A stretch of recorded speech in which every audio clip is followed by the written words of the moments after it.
ఈ మధ్య కాలంలో జిహెచ్ఎంసి, హైడ్రా, అలాగే ట్రాఫిక్ పోలీస్ స్ట్రీట్ వెండర్స్కి సంబంధించి దాంతో పాటుగా పాదచారులకు సంబంధించినటువంటి స్థలాన్ని ఆక్రమించారనేటువంటి పేరుతో ఆయా చిరు వ్యాపారులకు సంబంధించినటువంటి ఆ యొక్క సముదాయాలను అయితే పూర్తిగా నిర్వీర్యం చేస్తున్నటువంటి పరిస్థితి. అందులో భాగంగానే సికింద్రాబాద్ చుట్టూ ఉన్నటువంటి దాదాపు 60-70 మందికి సంబంధించినటువంటి స్ట్రీట్ వెండర్స్కి సంబంధించిన ఆ యొక్క సముదాయాలను జిహెచ్ఎంసీ పూర్తి స్థాయిలో నిర్వీర్యం చేసింది. ఇక దానికి సంబంధించినటువంటి కేసు ఇప్పుడు హ్యూమన్ రైట్స్ కమిషన్ దగ్గరికి అయితే చేరింది.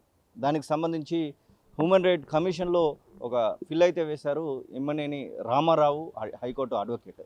సార్, ప్రధానంగా మీరు ఎలాంటి కేసు వేశారు, ఏమని చెప్పబోతా ఉన్నారు ఈ విషయంలో, ఈ కూల్చివేతలకు సంబంధించి? ప్రాథమికంగా ఫుట్పాత్ ఆక్రమణల పేరుతో చిరు వ్యాపారులపై ఈ దౌర్జన్యం అనేది ఎంతకాలం అనేది నేను ప్రశ్నించడం జరిగింది. అయితే స్ట్రీట్ వెండర్స్ ప్రొటెక్షన్ యాక్ట్ అనే చట్టం 2014లో తీసుకొచ్చారు. గతంలో మనం వింటుండే బల్దియా కాయా పియా చల్దియా, ఆ బల్దియా కాయా పియా మార్దియా, ఆ విధంగా చిరు వ్యాపారులపై వీళ్ళ దౌర్జన్యం.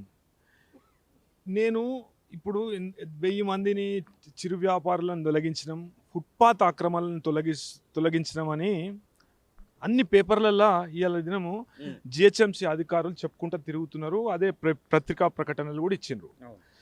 పోలీస్ కావచ్చు, సంయుక్తంగా మేము చేశాము. అదేవిధంగా మేము ఈ ఫుట్పాత్ ఆక్రమణలను హైకోర్టు ఉత్తర్వుల ప్రకారం మేము తొలగించామని చెప్పుకుంటూ వాళ్ళు సమర్థించుకుంటున్నారు. కాకుంటే హైకోర్టు ఒక ప్రజా ప్రయోజన వాద్యంలో ఇటువంటి చర్యలను తీవ్రంగా ఖండించడం జరిగింది. ఇటువంటి చర్యలు చేపట్టరాదనే ఆదేశాలు కూడా ఇవ్వడం జరిగింది. ఫుట్పాత్ మీద ఆక్రమణ అయితే స్ట్రీట్ వెండర్స్ యాక్ట్లో ఫుట్పాత్ని కూడా వెండింగ్ ప్లేస్గా చూపెట్టబడ్డది. వెండింగ్ ప్లేస్ అంటే అమ్మకాలు జరుపుకోవచ్చు, ఫుట్పాత్ని కూడా చూపెట్టడం జరిగింది. అయితే టౌన్ వెండింగ్ కమిటీ అనే ఒక కమిటీ ఏర్పాటు చేసి టౌన్ వెండింగ్ కమిటీ ద్వారా, టౌన్ వెండింగ్ కమిటీ అనుమతులతోనే వీళ్ళపైన ఎటువంటి చర్యలను చేపట్టాలంటే చర్యలు తీసుకునే అవకాశం ఉంటుంది. అయితే దానికి ఒక ప్రక్రియ, సహజ న్యాయ సూత్రాలను పాటించి ఒక ప్రక్రియ అనేది చేపట్టడం జరుగుతుంది. అయితే మేము వివిధ 7 జాగాలలో 8 జాగాలలో మేము మొత్తం పూర్తి స్థాయిలో ఫుట్పాత్ ఆక్రమణలను తొలగించాము అని జిహెచ్ఎంసీ అధికారులు కానీ, పోలీస్ అధికారులు కానీ, అదేవిధంగా సంయుక్తంగా హైడ్రా అధికారులు కానీ, వివిధ శాఖలకు చెందిన రెవెన్యూ అధికారులు కానీ మేము అందరం కలిసి జాయింట్ ఆపరేషన్ చేసి ఇవన్నీ తొలగించాము అని పత్రికాముఖంగా ప్రకటనలు ఇస్తున్నారు. అయితే నేను ఒక 1000 నుండి 2000 స్పీకింగ్ ఆర్డర్లు జిహెచ్ఎంసీ వాళ్ళు అక్రమ కట్టడాల పైన ఇచ్చిన స్పీకింగ్ ఆర్డర్లను నేను వాళ్ళకు తీసుకుపోయి ఇస్తా, నా ఎంబడ నడుమనురి, వీటిని గులగొట్టమనురి. చిరు వ్యాపారుల పైన ఎందుకు పడుతున్నారు? స్ట్రీట్ వెండర్స్ చట్టాన్ని ఎందుకు తూట్లు పడుస్తున్నారు? ఇదేనా కాంగ్రెస్ ప్రజాప్రభుత్వం అంటే ఇదేనా అని నేను ప్రశ్నిస్తున్నా.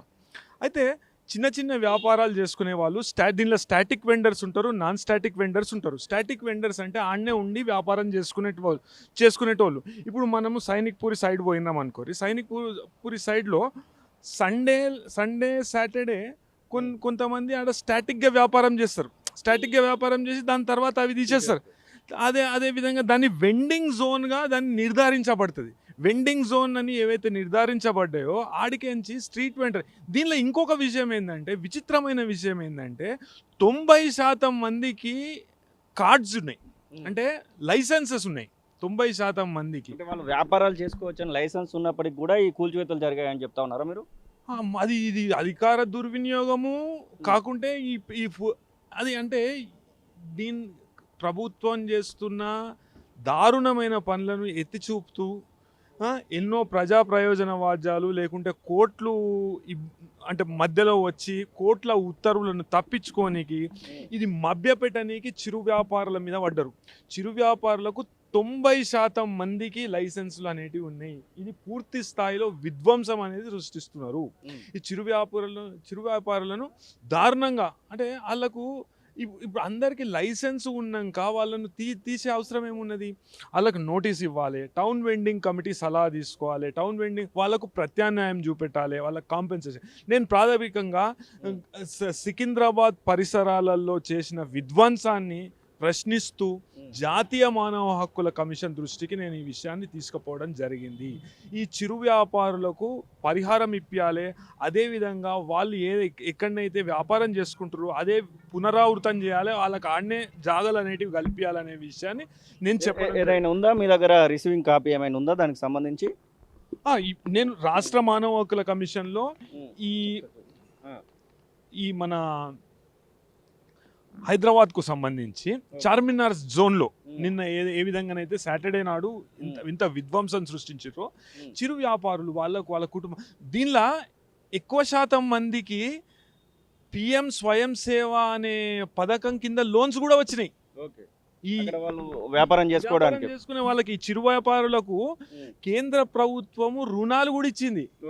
రుణాలు ఇయ్యంగా కూడా వాళ్ళ దగ్గర అన్ని అనుమతులు ఉండంక కూడా లైసెన్స్లు ఉండంక కూడా వాళ్ళని తీసి ఎట్లా పడేస్తారు అనే విషయాన్ని నేను అడుగుతున్నా. అదే వాళ్ళు చిన్న చిన్న వ్యాపారాలు చేసుకుంటూ వాళ్ళు జీవనోపాధి పొందుతుండ్రు, వాళ్ళ కుటుంబాలు ఉన్నాయి, చిన్న చిన్న పిల్లలు ఉన్నారు, ఒక్కోళ్ళకు ఇంట్లో అంటే వాళ్ళే అర్నింగ్ మెంబర్స్గా కొంతమంది ఉన్నారు. అట్లాంటి వాళ్ళను మీరు తీసి అవతలేస్తే వాళ్ళకు ప్రత్యామ్నాయం ఇదేనా మీరు చూపెట్టే ఉపాధి అని నేను అడుగుతున్నా. అదేవిధంగా వీళ్ళకి అందరికీ పరిహారం ఇవ్వాలి. ఎవరికైతే లైసెన్సు ఉన్నా లైసెన్సు లేకున్న వాళ్ళకు కూడా చట్టంలో మీకు మీరు ఎవరెవరిని దోషులుగా పేర్కొనడం జరిగింది? ప్రధానంగా మీరు ఇచ్చినటువంటి మీరు ఎవరెవరిని దీనిలో చూపించడం జరుగుతుంది? కార్యదర్శి ఈ కమిషనర్ పైన కానీ జోనల్ కమిషనర్ ఏ జోన్లలో అయితే జోనల్ కమిషనర్స్ ఉన్నారు, ఇప్పుడు చార్మినార్ జోన్లో శ్రీనివాస్ రెడ్డి గారు ఉన్నారు. శ్రీనివాస్ రెడ్డి గారు ఇవన్నీ పరిశీలించకుండా ఎట్లా పడితే అట్లా గుడ్డెద్దు సేన్లా పడ్డట్టు వాళ్ళందరినీ తీసేయడం అనేది చాలా దారుణం. అయితే దీనిలో ఈ అధికారులపై చర్యలు తీసుకోవాలని నేను ముఖ్య కార్యదర్శిని ఆదేశాలు ఇవ్వవలసిందిగా నేను కోరాను. అదేవిధంగా ఈ జోనల్ కమిషనర్ తర్వాత డిప్యూటీ కమిషనర్లు ఎవరైతే ఉన్నారో పోలీస్ అధికారులు ఎవరికైతే సహకరించారో, ఎందుకు సహకరిస్తారండి పోలీస్ అధికారులు అంటే ఫుట్పాత్ ఆక్రమణ అవుతుంది. అది ఒక స్ట్రీట్ వెండర్ ఫుట్పాత్ ఆక్రమణ చేస్తుండా, స్ట్రీట్ వెండింగ్ యాక్ట్లోనే ఫుట్పాత్ అనేది వెండింగ్ ప్లేస్ అనేది అని చెప్పబడ్డది. ఫుట్పాత్ మీద కూడా అమ్మకాలు చేపట్టవచ్చు. అయితే దాన్ని నిర్ధారించవలసింది ఎవరు? జిహెచ్ఎంసీ అధికారులు. జిహెచ్ఎంసీ అధికారులు ఇంతకుముందు నిర్ధారించిన ప్రదేశాలలోనే వీళ్ళు అమ్ముకుంటుంటే వీళ్ళని తీసి అవతల పడేయడం అనేది ఎంత దారుణం. వాళ్ళ జీవనోపాధిని పోగొట్టడం అనేది ఎంత దారుణం. అదే విధంగా వాళ్ళ ప్రాథమిక హక్కులకు భంగం కలిగించడం అనేది ఎంత దారుణం అని నేను ప్రశ్న వేయడం జరిగింది. అదేవిధంగా వీళ్ళందరికీ పరిహారం ఇవ్వాలి. వీళ్లకు ఏ జాగాలలో అయితే వాళ్ళు చేసుకుంటుండ్రో, ఇంతకుముందు చేసుకుంటుండేనో వాళ్ళని తీసి అవతల పడేసిండ్రో అదే జాగాలో వీళ్ళను అనుమతించాలి. అదేవిధంగా ఈ అధికారులు ఎవరైతే ఇట్లా ఎటువంటి ముందస్తు విచారణ చేపట్టకుండా వాళ్ళకు నోటీసులు ఇవ్వకుండా సహజ న్యాయ సూత్రాలను పాటించకుండా ఎవరైతే వాళ్ళ జీవనోపాధిని అనేది కోల్పోయేటట్టు చేసిండ్రో, దారుణంగా ఇట్లా కోర్సివ్ మెజర్స్ తీసుకున్నారో వాళ్ళపైన చర్యలు తీసుకోవాలని కూడా కోరడం జరిగింది. ఇది అడ్వకేట్ రామారావు చెప్తున్న మాటలు. మొత్తం మీద ఎవరైతే స్ట్రీట్ వెండర్స్ సంబంధించినటువంటి విషయంలో దీనిలో ఖచ్చితంగా 2014 చట్టం ప్రకారం వారందరికీ కూడా హక్కు ఉంటుంది, అమ్ముకునేటువంటి హక్కు ఉంటుంది. కానీ వారిని అక్కడ తీసేసినటువంటి సందర్భంలో ఆయా అధికారులపైన చర్యలు తీసుకోవాలనే మాటను చెప్తూనే వారికి ఖచ్చితంగా మళ్ళీ అక్కడే పునరావాసం కల్పించాలనే మాటను అయితే వారు చెప్తున్న పరిస్థితి. అసలైన తొలి వెలుగు. ఫాలో వాట్సాప్ @తొలి వెలుగు official.